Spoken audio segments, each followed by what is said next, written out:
Thrifting ain't easy, unless you're watching me.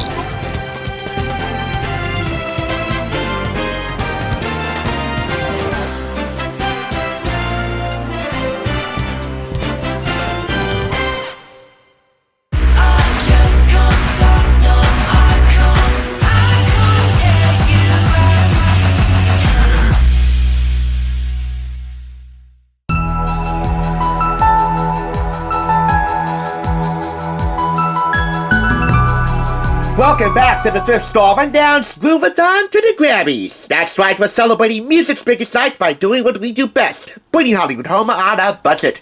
And for this next video, I certainly hope you're not engaging in the use of any illicit narcotics while watching this, because not only is that a crime where you live, probably, but you really don't need them if you listen to anything made by Billie Eilish. While I might not be her biggest fan, I've done enough reviews related to her to know that her music will get you naturally high. That's all I'll say on that. But there's a lot more to be said for her photographic, eponymous autobio, made by Grand Central Publishing and picked up from Red, White, and Blue for $5.99. This book isn't divided into any chapters going in chronological order, which is a major departure from many autobios of many stars on stage and screen, but rather, it goes in chronological order by photographs and photographs alone, many of them coming with captions from Billie, telling you of their photo's significance to her. All this coming after an introduction about 2 pages long, so we get right into the action. From birth to her rise to stardom, and her continued ascension to infamy. At least that's from my point of view. I think this is where it starts visually. Looking rather nice. But no. This is where it starts. Right here. Citing her record deal. This was after a year of 1 million boring meetings with adults who had no idea how to talk to a 14-year-old. Trust me, Billie will be doing a lot of talking once she signed that contract. But more importantly, a hell of a lot of compositions. A hell of a lot of singing. This was the album art for her extended EP released in 2017 called Don't Smile at Me. And I bring this up because it has some sort of significance to me. Not a lot, but enough to know that I had to highlight this. One of the songs in her EP, Don't Smile at Me, was called My Boy. And where did I first hear that? Well, I've said it a long time ago, but it definitely bears repeating because I'm so passionate about the show where I heard the song from. Pretty Little Liars, The Perfectionists. It was in a double love scene with Mona and Mason and Dylan and Andrew. By the way, Janelle Paris never looked hotter. How I miss The Perfectionists. How I miss my Pretty Little Liars. So yeah, I developed a little bit of a fondness for Billie. Not big, but a little bit.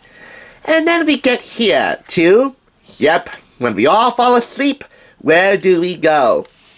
This was during her era as a master student of the macabre arts. As I said a while back in my Vanity Fair review with her on the cover. I still own that magazine, by the way. And yeah, she's no longer a macabre arts student anymore. She became a master student teacher. When she and her brother Phineas put together this album, all from the comfort of their own home.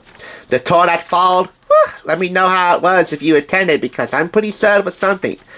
Oh yeah, and let's not forget, that album landed them 6 Grammy Awards total, with Billie taking on 4 categories, all 4, the big 4. So yeah, when we all fall asleep, where do we go? Made Billie and Phineas a dual tour de force. And on the evening of that particular Grammys, that put everyone on notice that they were ready to tear apart the joint.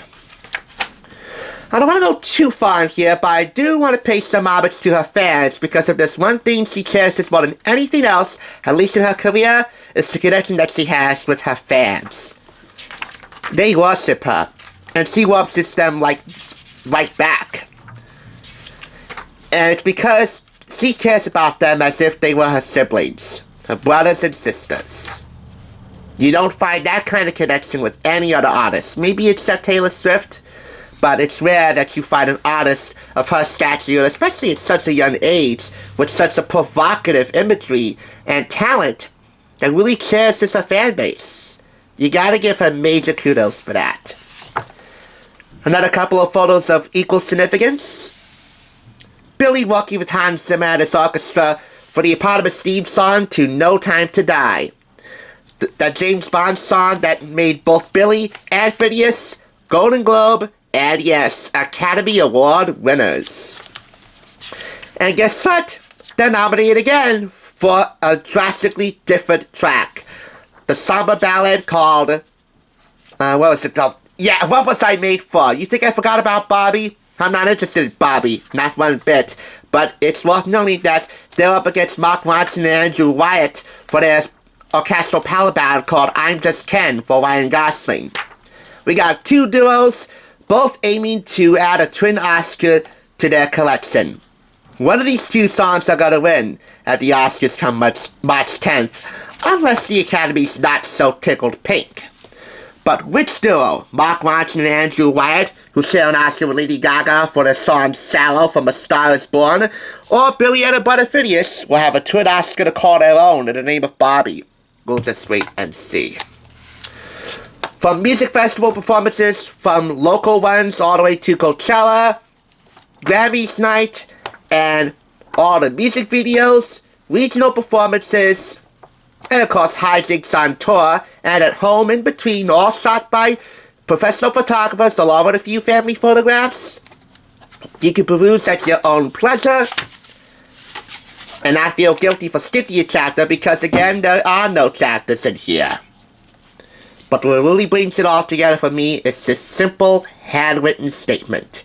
Thank you for caring, Billie Eilish. This retails for $35 in the US and $44 in Canada. And what more can be said? 5 out of 5 claps. Oh, I know what can be said. This is a person of enormous talent. Enormous talent, yes. A healthy amount of sex appeal. And yeah, she's 22, so I don't feel guilty at all for saying that. Well, check that off too. Don't smile at me. Well, it's a little bit impossible not to smile at you. Especially when you can make people swoon like this 1 minute and seduce them flat out the next. And of course, an eye for modestly savage destruction of the status quo. Oh yeah, check that off too. Put it all together and you got a book worth keeping around. I got my eye on Eilish, and maybe you do too. Thanks for tuning in. Just so you know, there's no limit to bringing Hollywood home on a budget. Please go ahead and check out another awesome review like this one by clicking here, and make sure you subscribe by clicking here. Until next time, I'll catch you, as I always do, on the flip side.